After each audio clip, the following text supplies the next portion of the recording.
Question number 23 है, पिछड़े बालकों का अर्थ स्पष्ट करते हुए उसकी प्रमुख विशेषताएं लिखिए। पिछड़े बालकों का चुनाव कैसे किया जाता है, स्पष्ट कीजिए।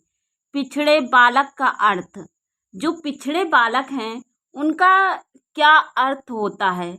जो बालक अपनी कक्षा के औसत कार्य को नहीं कर पाता और बुद्धि लब्धि में औसत बालक से पीछे होता है, पिछड़ा बालक कहलाता है। यानी जो बालक क्या होता है कि अपना दिमाग नहीं लगाता, क्लास में बैठता है तो पीछे बैठता है, और वो क्या होता है कि अपना कार्य नहीं करता, तो उसमें क्या होता है, पिछड़ा होता है, तो उसे पिछड़ा बालक कहलाता है। सिरिल बर्ड के शब्दों में, यानी सिरिल बर्ड जी कहते हैं कि पिछड़ा बालक वह है जो अपने अध्ययन के मध्यकाल में अपनी कक्षा का कार्य जो उसकी आयु के अनुसार एक कक्षा नीचे का है करने में असमर्थ रहता है।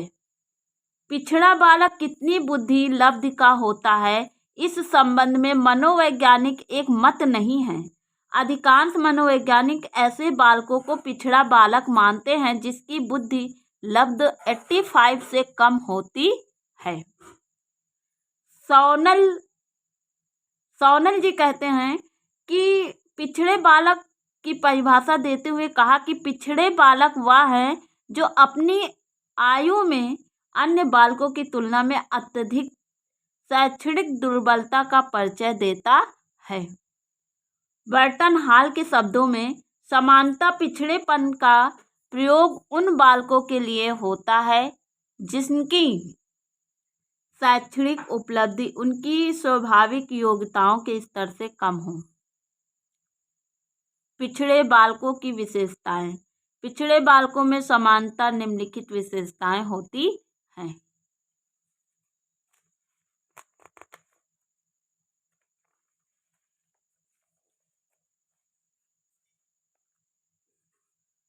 नंबर फर्स्ट है, बुद्धि लब्ध कम होने के कारण पिछड़े बालकों को सीखने की गति अत्यंत धीमी होती है।